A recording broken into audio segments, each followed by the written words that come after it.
Liverpool fan in Japan.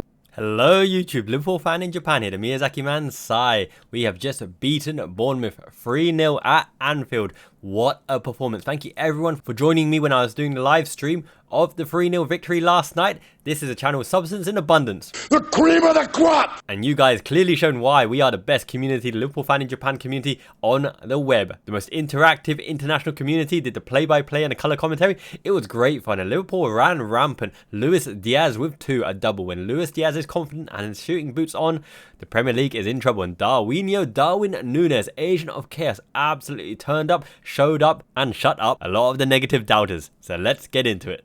So I'm going to open this segment with the players' ratings, right? Queeve Kelleher came in for Alisson Becker, who has a muscle niggle, a little injury. He does pick up these little injuries. So it's a fantastic opportunity for Queeve to show what he's all about. Coming in from the cold, coming in from the blue, I thought he played pretty well. One or two loose passes, but he's very confident on the ball. His sweeping of the ball, especially left-footed, out and around to Robertson on one occasion, was absolutely magnificent to see. He did a super save, top right corner.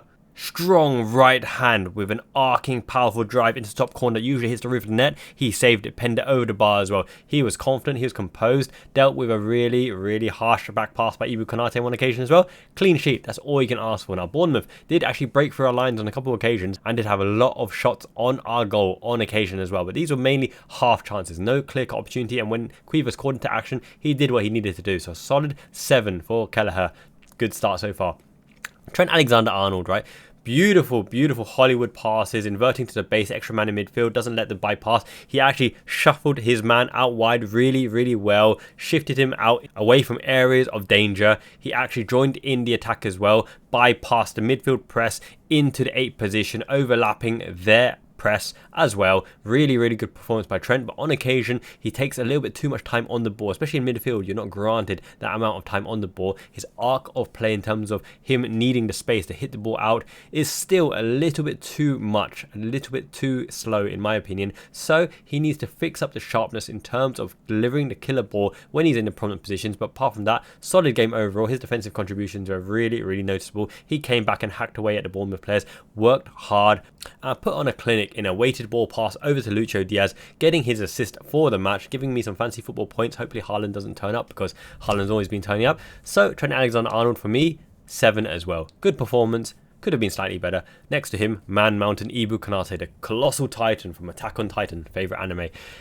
He was impressive, my goodness. The delivery from the back, that's Sinisa Mihailovic all over the side winder cut, all the way over to Luis Diaz, who chests it past Kepa Arrizabalega, who's beatable on any given day, around the side, opening the scoring. Now, when you have a goal scorer who can open the scoring, which is the most important goal of any match, forget the winning goal, right? Because surely anyone can hit a winning goal, but to open the scoring is the hardest thing to do because the match is on a knife edge until the first goal goes in. Luis Diaz has picked up the knack for opening the scoring, and my goodness, do we need it. He's looking clinical. His dribbling has never been doubted. He's actually coming into left midfield role and going laterally, bringing the ball across, moving Bournemouth's press out position. Now, when they press him, right, it exposes gaps in and behind their 6th position for Szoboszlai, for McAllister to venture into, eventually a Curtis Jones as well.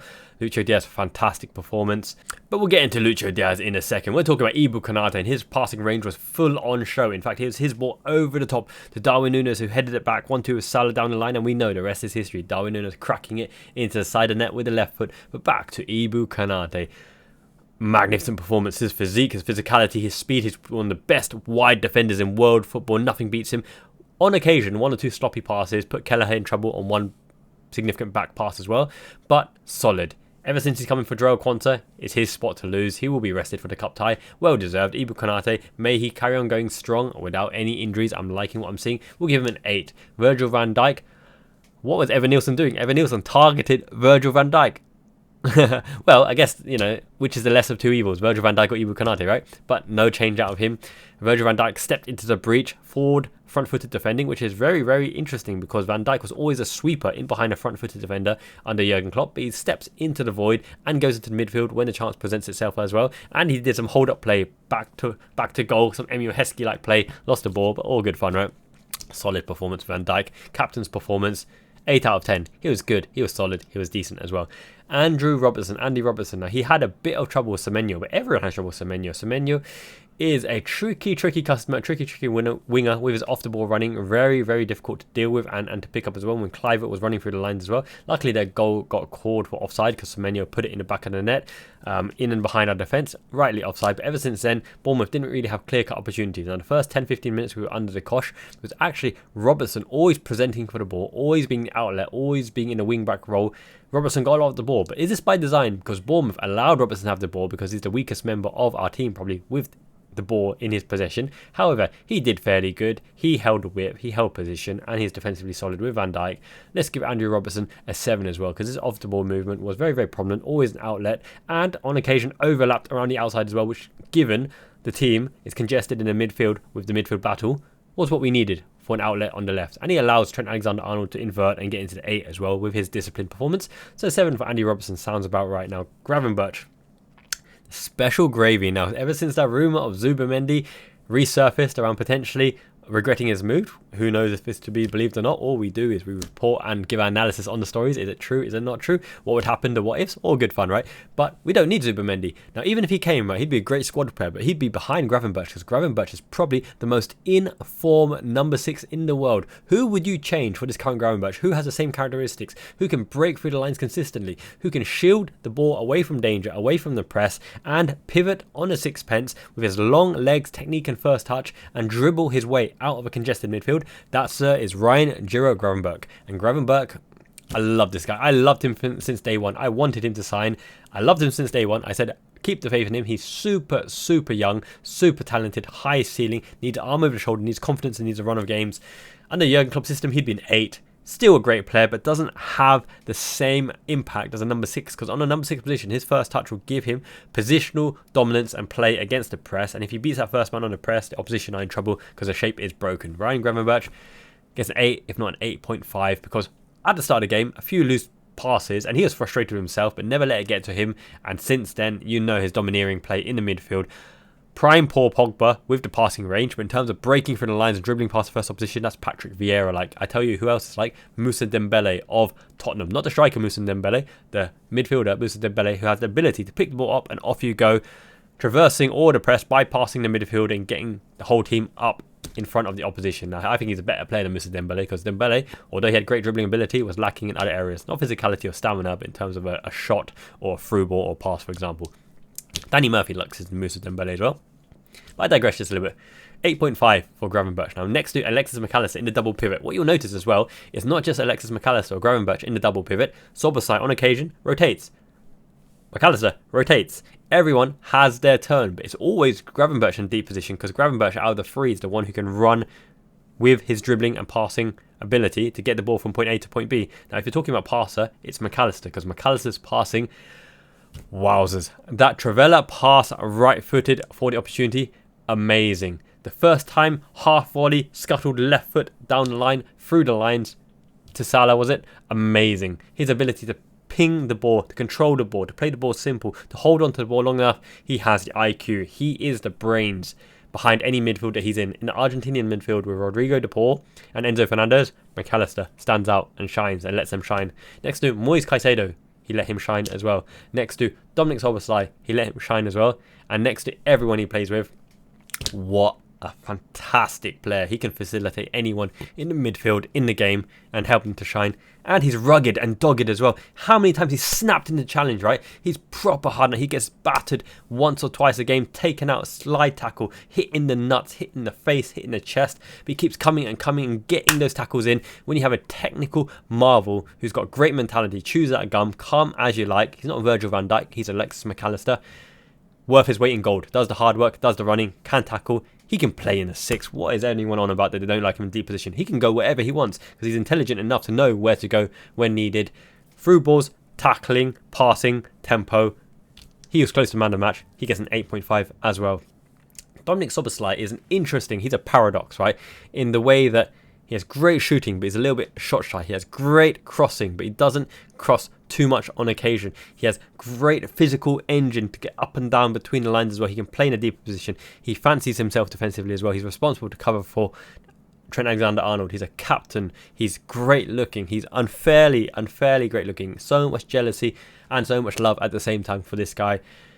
I think he can stamp his influence on more and more, but he will grow into that role because he is sitting in the 10 position. And when you're in that 10 position, your first touch needs to be immaculate, because that is the place in the whole football pitch where it's completely surrounded. You need peripheral vision and you'll be pressed from all directions. If he can get his touch on point, get the ball out of his feet, and he's got those small feet, so he should have a nice arc of turning as well, then he can play from there. He's not the best at through balls, and he's not the best at dribbling opposition. He's cheeky, he plays a short pass, but on occasion, I'd like to see him take this game by the scruff of the neck and really say, this is my game, I'm beating my man, I'm pinging the shot, whether it goes in or a deflection, make the game changing metrics in terms of an assist or a goal. He needs to learn a little bit from Frank Lampard in that the shot doesn't always have to be the cleanest. It just has to be hard and on target. If it hits a knee, hits a shin, even better, because the deflection might bounce off and go into the goal, wrong footing the keeper, for example. I just want to see him shoot and get some of those goal metrics up, because he is talented enough to do it. So in this particular game, I give him a 7 there or thereabouts, but not as hot as the other two midfielders, because the other two midfielders are hot. Now we've effused proficiently about Luis Diaz, Lucho Diaz, opening the scoring, can't stop his dribbling, mentality monster, tracks back, tackles, works hard, goes into left midfield position, overlaps, goes on a run, always available for the ball as well. He's safe as houses with the ball at his feet. When Robertson has no option, he leaves the attacking to Lucho Diaz, because Lucho Diaz makes the right decision in the attacking third to progress the ball. Now Lucho Diaz isn't the best passer of the ball. In terms of dribbling, he can around the outside. Sometimes his decision making isn't always the best, especially when he's got time to think as well. However, he's persistent. He gets in the right areas and right spaces again and again. And when you work the opportunity to shoot at goal, work the opportunity for a goal scoring opportunity or even a half chance, those players are worth their weight in gold. He deserves his new contract. And my goodness, on current form, which left wing in the world football is as good as Lucho Diaz? You might say Vinicius Jr. Maybe thereabouts. But on form, Lucho Diaz is at least top 3 in world football. And yeah, Arne Slot is working his magic in unlocking these players, because players have a latent potential in a system and in a position as well. But under the right tactics and strategy, with the right lifestyle, diet, mentality, mood, form, Luis Diaz is absolutely monstrous. And we needed him, considering that Mo Salah sometimes a little bit off key and he has to change the way he's playing as he's aging as well. But Luis Diaz, man of the match, gets a 9 for me. I had it between Konate, Gravenberch, McAllister and Lucho Diaz, but Lucho Diaz opening the scoring and scoring the second. Fantastic. His shooting is clinical at the moment. Ability to bypass Kepa Arrizabalega and slot it in, and then underneath Kepa, left foot low underneath the body as well. Beautiful. It's what you want to see. Him making the goal scoring differences in the key moments. And Mo Salah on the other side, right? Egyptian King. He did run down the wing on this occasion. He beat the man 3 times. I love to see it. He cut inside, he jinked. But he always gives a pee-wee roller daisy cutter pass to the keeper at least once a game. He's having the inverse Sadio Mane effect. He's got more power in his right-footed shot that hit the bar twice last week compared to his left-footed shot, which is a placed curler. I want to see him drill it, drive it with that left foot. He has the ability to do it, but too many occasions he's trying to whipped left-footed shot, and on occasions he's not getting enough power behind it. But he is trying to play make. He is making the wide space. He is making an overlapping run. But I've noticed the Liverpool team does seem to be centred around getting the ball to Mo Salah in prominent areas, when on occasion some players can take the game by scruff of the neck and use Mo Salah as a dummy runner, especially when he cuts inside to play from there. So on that occasion, Mo Salah gets a 7, a little bit harsh, but he's worthy of so much better than the performance suggests. And on the biggest games, when you're against Man City, against Chelsea, you need your key players to come up clutch, and Mo Salah will always turn up for the occasion and never hide. He's our red pride, Mo Salah, Egyptian King. Get the contract sorted. I'm confident in all 3 contracts. Trent Alexander-Arnold, Virgil van Dijk and Mo Salah. He's still got a part to play, but he's always an outlet and always a threat, and he's your big game player. Significantly the difference in the Man United match, for example. He turns up on the biggest occasions. He gets a 7 on this occasion. But in terms of turning up, welcome back, the agent of chaos, King Nunez.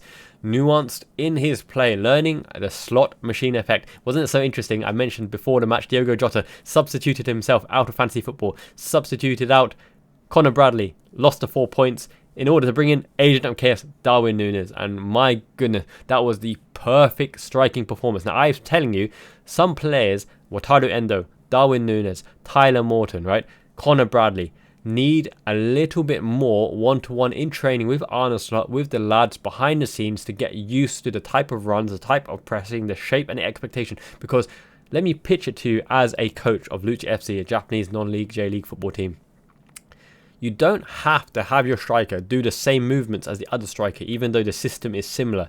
You need that striker to do the movements that facilitates their attributes, what they're good at, what their strengths are, because the whole team is a sum of its parts, and Darwin Nunez has different runs than Diogo Jota, different finishes in his locker than Diogo Jota, different attributes, and will cause the defenders different troubles. So the Arne Slot methodology, the slot machine, right, absolutely triple bars, triple sevens, jackpot ka-ching, is around making the team facilitate Darwin Nunez's strengths in the slot machine and not having him as a cheap imitation, or just an imitation, not a cheap imitation, of Diogo Jota's runs. Hopefully that makes sense. Smash a like on this video, by the way. Substance in abundance really helps this video get seen, and the channel is growing amazingly. Subscriber count, wow, we're over 7,000 now, and we're only going up. Thank you so much. Domo arigato minasan means really, really thank you a lot. But I digress.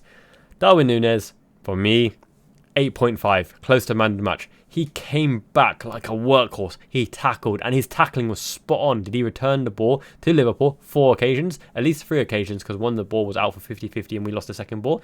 He headed defensively. He headed offensively. He made the diagonal runs to give the opportunity for Mo Salah to cut inside. He went and overlapped on the left-hand side for Luis Diaz to go in left mid and traverse the laterals to go in and around to the right-hand side, where he is now the threat on the left-hand side, because wherever the overload and the ball is, the threat is on the other side. Darwin Nunez carried the ball with aplomb, used his pace and power down the left-hand side, head up, had vision to pick out the passes as well. Hold-up play was great. Great chest touch in the box, out onto his left foot. First time shot, worrying Kepa Arrizabalega as well. His chest touch, his head touch to Mo Salah, working the 1-2. Salah cutting it down the line as well. Arne Slot mentioned he did not expect or want Nunez to shoot in that occasion, because the odds are you're not going to score a cracker. But Darwin Nunez, right, is of the Luis Suarez mold, the Radamel Falcao mold, the Robin Van Persie, the Iron Robin, cutting the ball on his left, taking the defender out. He doesn't need to drive it anymore. He knows from the angle, and this is 100% Radamel Falcao. When you curl the ball with that power and that accuracy, the arc of the ball is completely out of reach of the keeper, and the keeper, no keeper in world football will ever get to that unless they are absolute giant with huge reflexes, right? Unless you're an Alisson Becker, for example. No, but even Alisson would have struggled with that. No one can get the ball when you shoot from that position with that arc and that bend, and he did it on his left foot. Darwin Nunez is an absolute monstrous finisher if he can get in the right position and he has a bit of luck on his side, because the range of finishing, you look up Darwin Nunez's highlights, you look at all the goals he scored out for his career.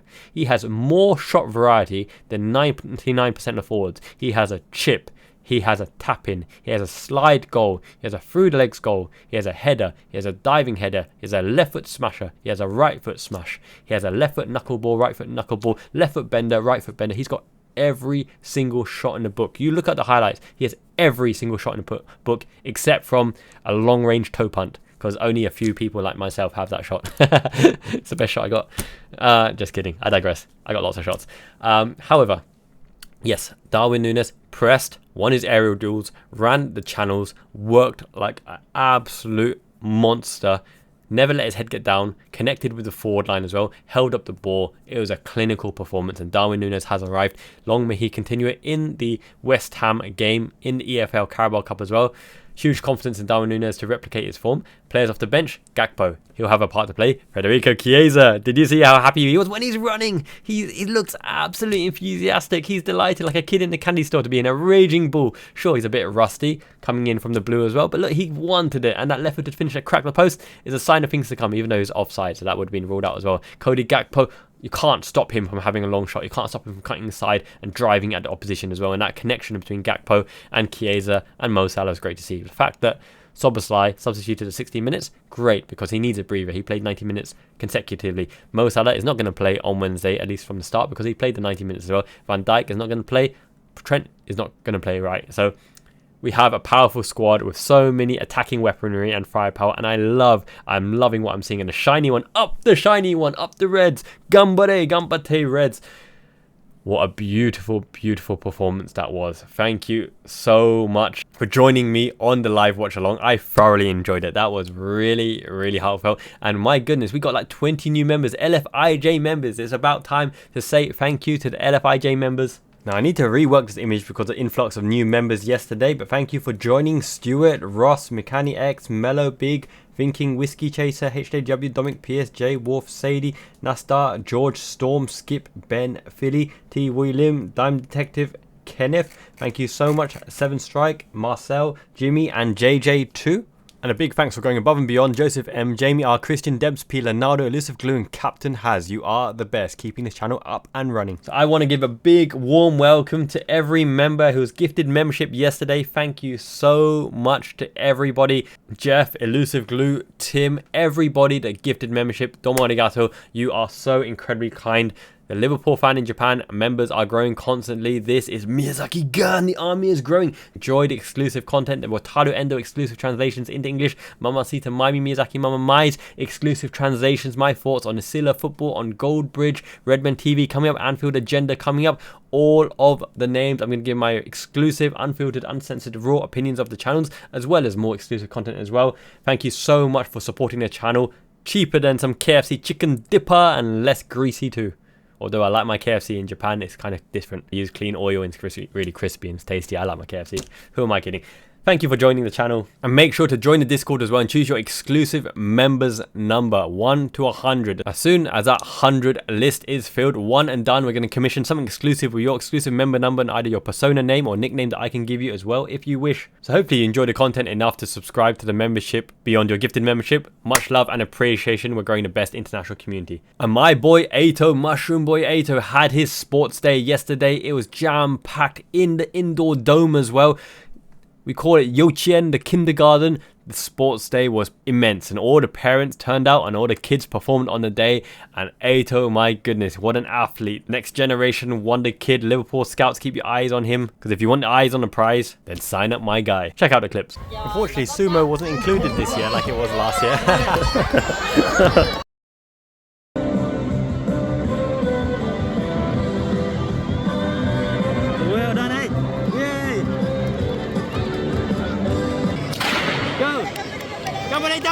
Go! Run!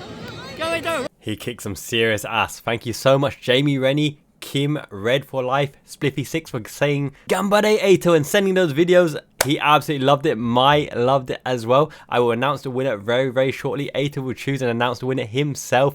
Thank you so much. Winner's going to get a goodie box sent very soon from Miyazaki Japan. As always, I got to open a piece of kit to celebrate Liverpool's win over Bournemouth. Guys, you're going to have a fantastic week. Liverpool always cheer you up when they turn on the style and Nunez scores a cracker. So I've got a piece of kit here to open up. Let's get with it. I recognise this. This is the one with that really cool gap in the middle collar, isn't it? This is nice. Give me a second. Standard Chartered LFC embroidered liver badge. Number 3. Wataru Endo's number, even though I can't remember who was number 3 at the time. Let me know in the comments below. Who's number 3 at that time? It's a beauty. Let's get it on. Alrighty, this is a very unique collar. I like it. Fresh as you like. But guys, make sure to like the video. Help us get seen. The channel is growing constantly. Best Liverpool community on the web. International fans unite. Until next time, Miyazaki man Ichiban. It means the best. Janet means ciao. Now hit my music. Liverpool fan in Japan.